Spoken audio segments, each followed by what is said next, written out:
We remain steadfast in our commitment in delivering local news that matters. Stories that inspire. Enriching the lives of Filipinos in the Philippines and across the globe. This is your GMA Regional TV. Buong puso para sa Pilipino.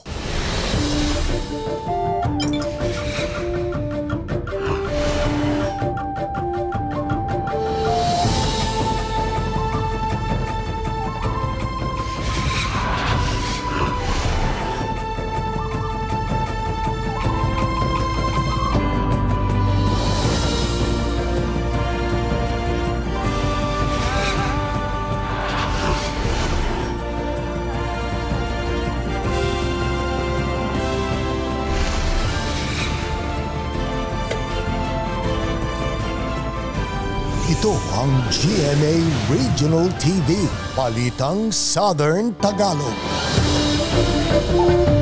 Magandang hapon mga kapuso. Narito na ang Balitang Southern Tagalog.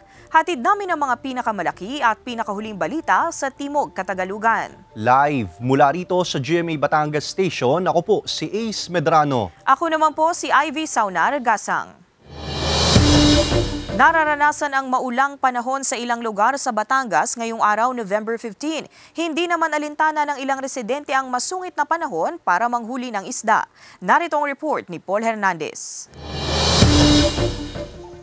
Biyaya para kay Rafael ang maulang panahon na nararanasan. Dito siya mas nakakarami ng huling isda sa lawa ng Taal. Hindi raw uubra kung pamingwit lang ang gamit, nilalambat at sinasabayan pa ng sisid sa ilalim ng tubig. Doon po naglalabasan po at madali pong makahuli po ng isda. Yung madilim din po ang sa ilalim po ng tubig, gawa din po ng maulan po.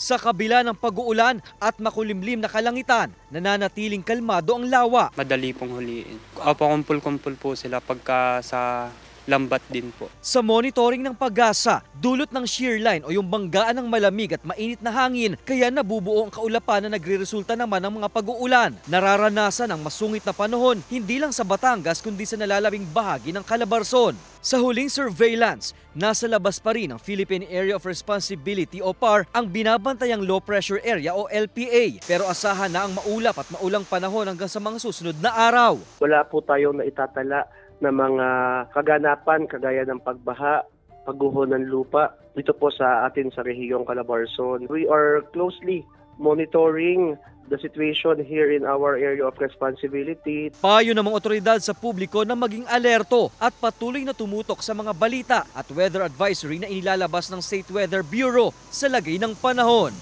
Kasama si Buhay Adante Jr., Paul Hernandez. Balitang Southern Tagalog. Binaha ang ilang barangay sa Nauhan Oriental, Mindoro, bunsod ng pag-apaw ng mag-asawang Tubig River. Ang detalye sa report ni Denise Abante. Halos abot-tuhod na baha ang naranasan ng mga residente sa mahigit 5 barangay sa Nauhan Oriental, Mindoro kahapon dahil sa pag-apaw ng mag-asawang Tubig River bunsod ng walang tigil na pag-ulan. Kaninang umaga unti-unti nang humuhupa at bumababa ang antas ng baha sa mga kalsada kaya nadadaanan na ng mga light vehicle gaya na lamang sa mga barangay ng Andres Ilagan at Pinagsabangan 2. Pero pagsapit ng alas 2 ng hapon kanina, muling tumaas ang antas ng baha sa bahagi ito ng barangay Pinagsabangan 2 kaya mahigpit na nakabantay ang mga traffic enforcers at MDRRMO Nauhan sa lugar. Hanggang ngayon kasi nakararanas pa rin ang pag-ulan ayon sa MDRRMO.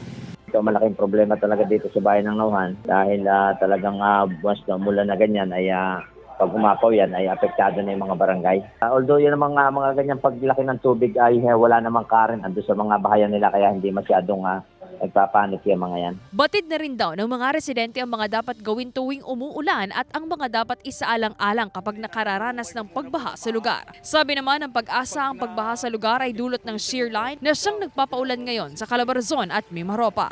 Hanggang ngayong araw po makakaranas po ng maulap na kalangitan na may kalat-kalat na pagulan at thunderstorm ang Calabarzon at Mimaropa. Ngunit pagdating naman po ng November 16 hanggang November 19 po magiging general fair weather na po tayo. Patuloy naman ang isinasagawang pagbabantay ng MDRRMO Nauhan sakaling muling umapaw ang mag-asawang Tubig River dahil sa patuloy na nararanasang pag-ulan sa bayan. Abiso nila sa mga residente, pinatuloy pa rin yung paalala, lalo na yung may mga anak na maliliit na wag nang paglaruin doon sa mga baha. Kasi alam naman natin pagka ganyan baha, kung minsan ay turbid ng tubig, yung malabo, ay baka makalingat, ay mahirap at magkaroon pa tayo ng casualty. Denise Abante, Balitang Southern Tagalog. Mag-aalas 12 ng tanghali kahapon nang magtungo ang pamilya Camilon sa Batangas Provincial Police Office upang paunlakan ang hiling ng Criminal Investigation and Detection Group na magbigay ng DNA samples. Matatandaang may mga nakuhang hibla ng buhok at blood samples sa natagpuang abandonadong pulang SUV sa Batangas City noong Biyernes. At itong iko-cross-match sa DNA samples na ibinigay ng pamilya Camilon. Sinubukang kuhanan ng pahayag ng GMA Regional TV Balitang Southern Tagalog ang pamilya Camilon, ngunit tumanggi muna silang magsalita hinggil dito. Tiniyak naman ng CIDG-4A na tinututukan nilang mabuti ang kaso sa pagkawala ng guro at beauty pageant contestant at ang mabilis na pag-usad nito lalo pat tukoy na mga sospek sa insidente. Malaking tulong, no, para makita rin natin na as we go along with the investigation, may krimen na. That is a capital offense, punishable by reclusion perpetua. As we continue with our investigation at meron kami nakanap na ebidensya, lalo na sa forensics, baka magbago ang kaso. Sugatan ng 44 anyos na lalaki matapos mabundol ng shuttle bus ang sinasakyang e-bike sa Santo Tomas City. Tutukan yan sa report ni Denise Abante. Sugatan ng 44 anyos na lalaking kinilalang si Ronel Pupan, residente ng Barangay San Jose, Santo Tomas City ng mabundol ng isang shuttle bus ang minamaneho nitong e-bike pasado alas 4 ng umaga kahapon. Sa investigasyon, pakaliwasa na papunta ng Macban Road ng Barangay San Felix ang biktima, sakto naman ang pagdating ng shuttle bus. Noon pong makaliko siya, wala pa sa din po, binangga siya ng bus. Pagkakabangga po sa kanya ng bus ay tumawag po yung sinasakyan niyang e-bike, tapos ngayon po ay nawalan siya ng malay. Nag-sustain po siya ng head injuries. Mabilis po, ma'am. Kaagad na isinugod sa ospital ang biktima habang nasa kustodiya na ng pulisya ang driver ng bus na nahaharap sa kasong reckless imprudence resulting to physical injury. Nagkaroon na raw ng paunang pag-uusap ang pamilya ng biktima at bus driver, ngunit hindi umano binayaran ng huli ang gastusin sa ospital, kaya minabuti na ng pamilya ng biktima na sampahan siya ng kaso ayon sa pulisya. Kasalukuyan pa ang nagpapagaling ang biktima. Paalala naman ng pulisya sa mga motorista, dahil nga po nagiging rampant na po yung accidents natin na involving po yung ating mga electronic bikes, sana po sa tamang daan lang po sila dumaan sa shoulder lane. Bawal po talaga sila sa gitna ng highway. Gaya po noon na talagang tumawid, sadya po talagang aksidente. Magiging defensive driver po tayong lahat. Denise Abante, Balitang Southern Tagalog. Patayang 31 anyos na lineman matapos makuryente sa Tanawan City, Batangas. Nagbabalik sa report si Denise Abante. Nasawi matapos makuryente ang 31 anyos na lineman na kinilalang si Christian Fajardo, tubong albay at kasalukuyang naninirahan sa Barangay Banay-Banay, Lipas City. Base sa investigasyon, isa si Fajardo sa mga kinontrata ng isang convenience store sa Tanawan City na magkabit ng kanilang linya ng kuryente. Nakasuot umano ng harness sa posting ito ang biktima at ililipat lang sana niya ang clip ng harness nang mangyari ang insidente. Malamang sa malamang na out of balance siya. Maaaring napahawak siya dun sa transformer o dun sa kung ano mang may kuryente dun sa poste. Pumutok yung kuryente at siyempre dumaloy sa kanya na ikinalaglag naman niya. Natapos nun. Nadala pa sa ospital ang biktima, ngunit idineklarang dead on arrival ng doktor. Nagkaroon rin daw ng pag-uusap ang kumpanyang pinagtatrabahuhan ng biktima at ang pamunuan ng convenience store hinggil sa insidente. Iba yung pag-iingat naman ang abiso ng pulisya. Alam naman natin na risky sa ating mga buhay yung kuryente, lalo-lalo na yung mga high power o high voltage na kuryente. Pag-ingatan natin, remember natin lahat ng ating tamang gawin para hindi tayo mapahamak. Sinisika pa ng GMA Regional TV Balitang Southern Tagalog na makuhanan ng pahayag ang pamilya ng biktima. Denise Abante, Balitang Southern Tagalog. Naitala ng PHIVOLCS ang 86 volcanic tremor sa 24 oras na monitoring sa Bulkang Taal. Umabot din sa mahigit 11,600 tons ang sulfur dioxide emission. Para sa detalye, makakasama natin live si Paul Hernandez. Paul?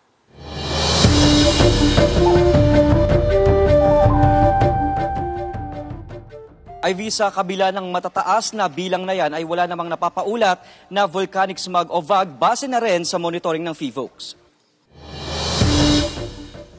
Bahagyang nababanaag ngayong araw ang kabuuan ng Bulkang Taal. Makapal na ulap kasi ang pumapaibabaw rito. Ang mga usok na naibubuga ng Taal mula sa mismong bunganga, mabilis lang ding nadidisperse. Malaking tulong ayon sa PHIVOLCS ang malakas na hangin sa itaas para mabasag ang inilalabas itong sulfur dioxide. Sa monitoring ng PHIVOLCS, mahigit 11,600 na tonelada ang pinakawala nitong asupre.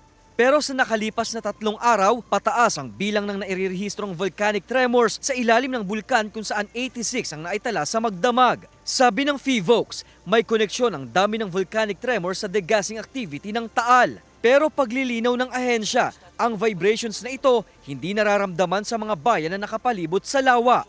Kahit sa Volcano Island, halos hindi siguro ma-perceive yan kasi masyado mahihina. Wala namang volcanic smog o VAG ang naitatala. Magkagayunman, ipinapayo ang pagsusuot ng face mask ng mga residente sakaling makalanghap ng asupre. Hindi pa rin pinahintulutang makapasok sa permanent danger zone ng Taal. Ivy, itong 11,600 tons na ibinuga ng Taal Volcano ay siya raw pinakamataas na bilang ngayong taon. Ayon sa PHIVOLCS, walang dahilan na magpanik ang publiko pero dapat pa rin maging alerto. Ivy. Maraming salamat, Paul Hernandez. Good news mga kapuso, naghahanap ang Kapuso Network ng Master Control and VTR Automation Engineer, TV Transmitter Technician, Electromechanical Engineer, Satellite Systems Engineer, Junior Media Asset Management System Support Engineer at iba pa na makikita sa inyong TV screen. Para sa kompletong detalye at sa mga nais mag-apply, bisitahin ang careers.gmanetwork.com.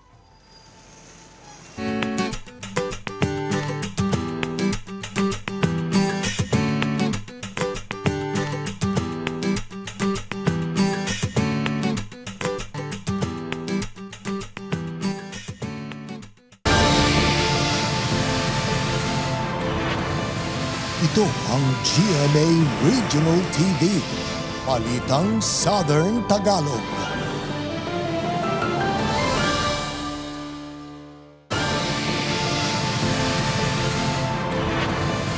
Ito ang GMA Regional TV, Balitang Southern Tagalog. Patay ang 26 anyos na babaeng angkas sa motorsiklo matapos magulungan ng delivery truck sa Calauag, Quezon. Tutukan yan sa report ni Paul Hernandez. Kalunos-lunos ang sinapit ng 26 anyos sa si Judy Ann Laude nang magulungan siya ng delivery truck sa barangay Binutas, Calauag, Quezon hapon nitong Martes. Sa ulat ng Calauag Municipal Police, tinumbok ng delivery truck ang hulihang bahagi ng motorsiklo kung saan nakaangkas ang biktima. Kasama niya ang mister na nagmamaneho ng motor at 3 taong gulang nilang anak. Matinding pinsala sa katawan ng tinamo ng biktima na kaagad niyang ikinasawi. Pagkatama dun sa likod ay nahulog yung babae. Nakalaunan ay nagulungan ng gulong ng truck na kanyang ikinasawi. Sa investigasyon, nawalan umano ng preno ang truck. Nagtuloy-tuloy ito sa pag-arangkada hanggang sa mabangga pa ang isang motor na nakaparada lamang sa gilid ng kalsada. Nasapul din pati ang tindahan ng buko. Basa raw ang kalsada nang mangyari ang aksidente. Siguro ay kinapos na lang din gawa ng yung mga nagdaang ulan at saka medyo may kadulasan na din dun sa lugar na yon. Sinusubukan pang mahinga ng panig ng GMA Regional TV Balitang Southern Tagalog ang kaanak ng nasawi. Pero ayon sa pulisya, may pag-uusap na ang 2 partido. Wala na sa kustodiya ng pulisya ang driver ng truck. Minabuti ng parehas na partido, sila na lang nag-usap ay sila na lang ang nagkasundo na wag na magpatuloy ang at hindi na magpatuloy dun sa pagsasampa ng kaso. Bili ng mga otoridad na alamin muna ang kondisyon ng sasakyan bago bumiyahe para maiwasan ang disgrasya.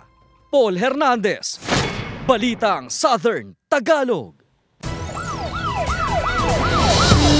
Patay sa pananaga ang 37 anyos na si Alma Espalmado, residente ng Purok 5, Barangay Exiban, Labo, Camarines Norte, pasado 3:00 ng hapon kahapon. Kinilala ng pulisya ang sospek sa pananaga na si alias Naldo, residente rin ng kaparehong barangay. Ayon sa investigasyon, nagkaroon ng pagtatalo ang 2 na nag-ugat sa umano'y chismis ng biktima laban sa sospek na ipinost sa social media. Agad tumakas ang sospek matapos ang insidente, ngunit nahuli rin sa isinagawang hot pursuit operation ng otoridad. Nanawagan naman ang pulisya sa publiko na huwag maging padalos-dalos sa pag-post sa social media nang hindi magkaroon ng kaparehong insidente. Unti-unti nang nawawala ang mga langaw na nagmumula sa manukan sa isang barangay sa Batangas City ayon sa mga residente. Nakatulong umano ang tuloy-tuloy na disinfection para mabawasan ang mga langaw ayon sa pamunuan ng manukan. Narito ang report ni Denise Abante. Kung dati puno ng sandamakmak na mga langaw ang flytrap ng mga residente ng Sitio Ginto, Barangay Talumpok, West Batangas City, ngayong araw halos wala na raw mga dumadapong langaw sa lamesa at bahay ni Rhea. Malaking ginhawa na raw ito para sa kanya at sa kanilang pamilya. Sobrang pasalamat ako sapagkat talagang parang na-actionan at ngayon nga hindi na kami namumroblema. Malaking ginhawa. Ayon sa pamunuan ng inireklamong poultry farm, posibleng epekto ito ng kanilang tuloy-tuloy na paglilinis at disinfection. Nakumpuni na rin ang mga sirang bubong ng manukan. Ma-replace yung mga yero na butas na pinanggagalingan ng patak ng ulan na pumapasok sa ating building. Totally replace na lahat yung mga yero natin. We have completely installed yung net natin, yung lambat yung tawagin, sa lahat ng building. Third, yung sinaipon natin, yung mga septic tanks. So, pinahigop namin yung 4 na septic tanks. May panawagan naman ang mga residente sa may-ari ng manukan. Sana po ang hiling namin kay Sir Louie, na may-ari ng farm, ipagpatuloy na sana, ang dire-diretso, para wala na maging problema sa tao. Kasi kung halimbawa magkakalanga uli, magre-reklamo uli kami. Malaki yung nawawala sa amin mahihirap, yung presyo ng bigas. Masisira laan ng mga ganong langaw. Malaking purwisyo talaga. Pagtitiyak naman ang pamunuan ng poultry farm, The farm is responsible enough to address whatever issues, concerns. We have complied completely doon sa requirement ng City Health. We are hoping and praying. Wala na tayong maging problema. And if and when merong maging problema, here we are. We will always be addressing it face-to-face lagi naman. Kasama si J.R. Manjares, Denise Abante, Balitang Southern, Tagalog. Mga kapuso, bukas araw ng Huwebes, November 16, mawawala ng supply ng kuryente ang ilang barangay sa lungsod ng Lipa at mga bayan ng Mabini at San Jose, Batangas. Magsisimula ito alas 8 ng umaga hanggang alas 5 ng hapon. Bunsod ng uprooting ng mga lumang poste at pagpapalit ng mga insulator, kaalinsabay ang load transfer at installation ng transformer.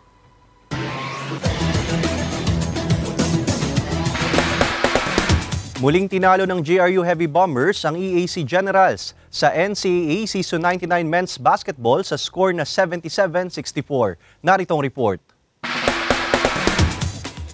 Wagi ang GRU Heavy Bombers matapos talunin ng EAC Generals sa naging bakbakan nila kahapon sa NCAA Season 99. Nagtapos ang laro sa score na 77-64. Maganda at mainit na simula ang ipinakita ng dalawang koponan sa unang quarter. Sa second half, mas naging mahigpit ang mga depensa ng parehong koponan. Nakalamang ang Heavy Bombers at agad rin naman itong nahabol ng Generals. Sa huling ilang minuto ng laro, sunod-sunod na ang nakuhang puntos ng Heavy Bombers, dahilan para tuluyang makuha ang pagkapanalo. Dahil sa panalo, nananatili pa rin kanila ang ika-4 na pwesto na may 10-6 game card.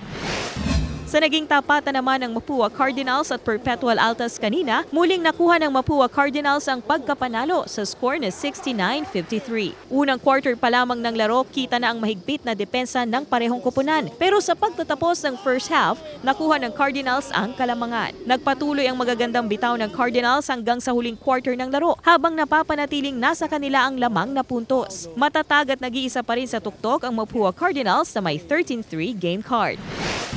Samantala, abangan na magiging harapan ng LPU Pirates kontra San Sebastian Golden Stags na susundan ng bakbakan ng Mapua Cardinals at Arellano Chiefs. Tutukan yan sa Biyernes sa GTV, November 17, simula 1:30 ng hapon.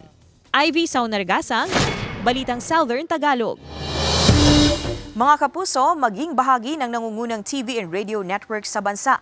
Naghahanap ang Kapuso Network ng mga sumusunod: News Production Specialist, News Program Specialist, Junior Desk Editor, News Assistant Video Journalist, DNG Specialist, Moving Image Editor, Video Graphics Artist, Senior Editor, Social Media Specialist, Content Producer at iba pang posisyon na makikita sa inyong TV screen. Para sa kumpletong detalye at sa mga nais mag-apply, bisitahin ang careers.gmanetwork.com.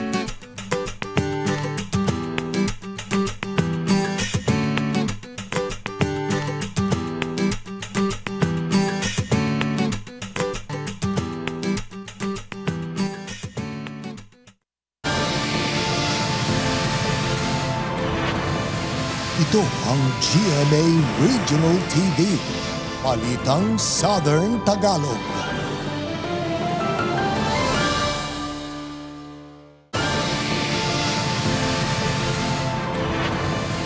Ito ang GMA Regional TV, Balitang Southern Tagalog.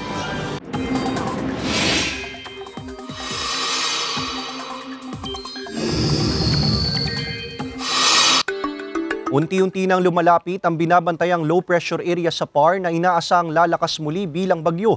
Samantala, patuloy na magdadala ng pag-ulan ng shear line sa iba't ibang lugar sa Southern Luzon. Narito ang report.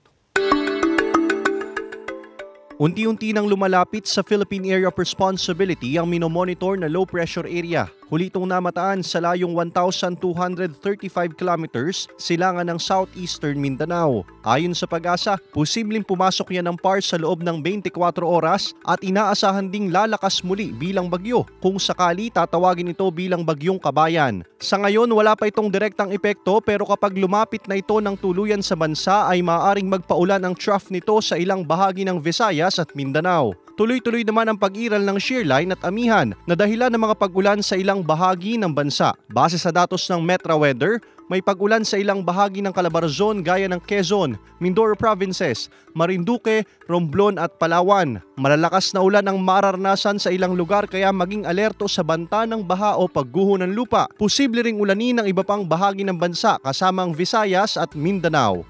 Ace Medrano, Balitang Southern Tagalog. Nakahandusay ang isang rider habang tumilapon sa isang kanal ang kanyang angkas matapos makasalpukan ng isang tricycle sa Barangay Bautista, Labo, Camarines Norte. Matinding pinsala sa binti ang tinamo ng mga ito habang duguan naman ang mukha at ulo ng tricycle driver. Maswerte namang slight injuries lang ang tinamo ng dalawang sakay ng tricycle.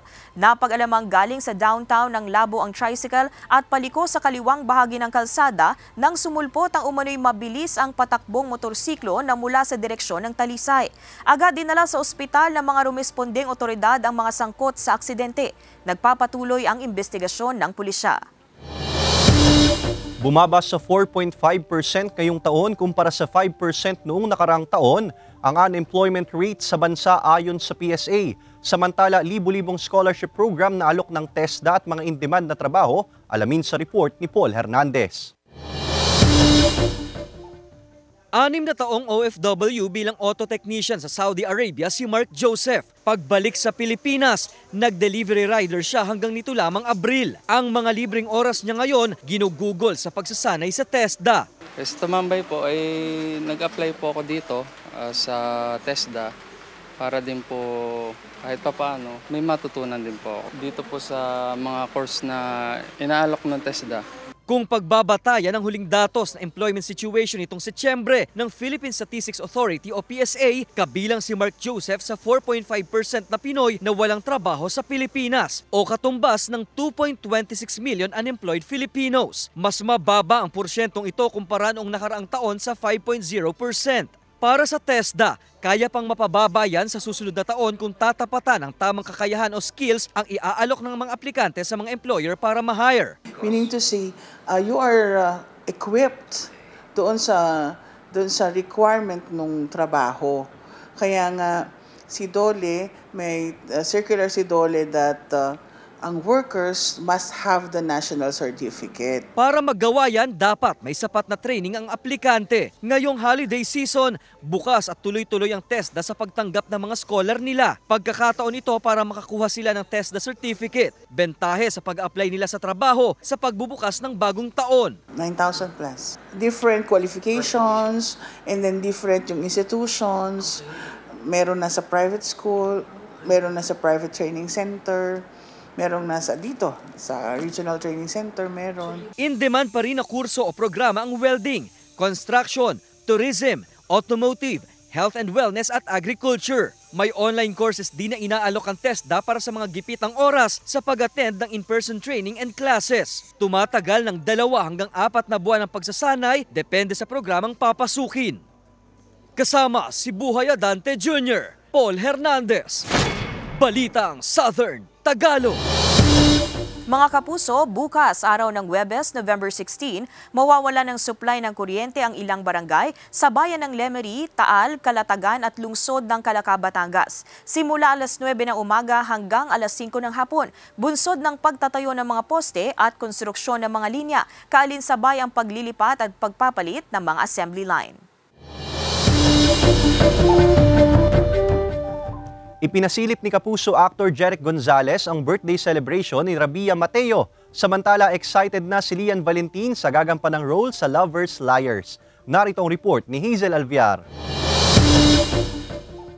Simple at intimate ang naging selebrasyon ng 27th birthday ng beauty queen actress at TikTok Luck host Rabia Mateo. Kasama ang kanyang boyfriend na si Jeric Gonzalez, nagtungo ang dalawa sa Hong Kong para magbakasyon. Ibinahagi rin ni Jeric sa social media ang ilan nilang larawan sa kanilang dinner date na may kasamang simpleng caption na "Stay Beautiful".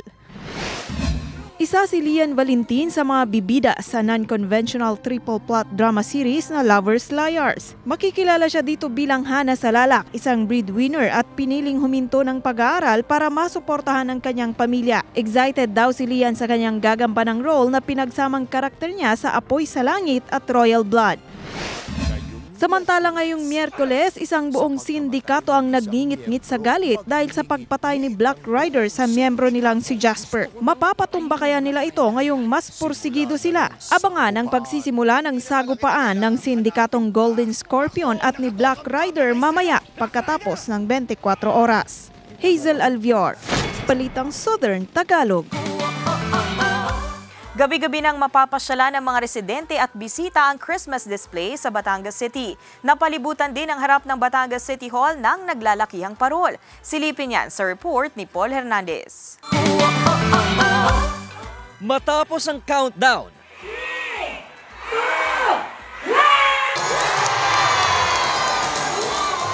nagliwanag ang open grounds ng Plaza Mabini sa Batangas City. Talagang merry and bright ang bawat sulok ng plaza. May life-size Christmas gifts at Christmas balls installations. Since every year po ay talagang inaabangan ko po ang pailaw dito.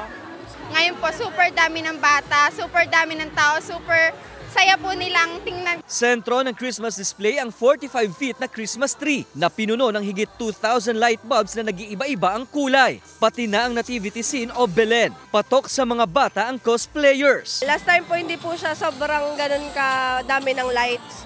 Unlike po ngayon na mas sobrang dami po. Kaya saan man ibaling ang tingin, picture perfect. Kahit paharap ng City Hall, pinalamutian din ng mga parol. Sa ganitong paraan na nga nakaugalian ng Batangas City LGU ang pagsalubong sa Pasko. Maalala natin na tayo mismo maging liwanag sa ating lungsod ng Batangas. Pwedeng maging parang kapatid tayo na tutulong, dadamay sa iba.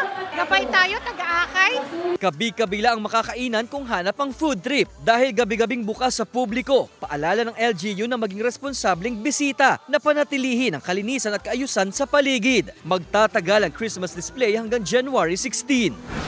Kasama si Buhay Adante Jr., Paul Hernandez, Balitang Southern Tagalog.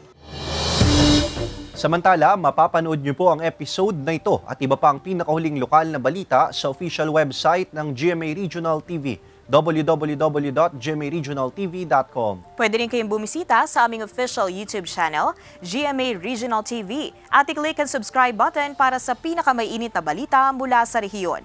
Dahil sa GMA Regional TV, local news matters.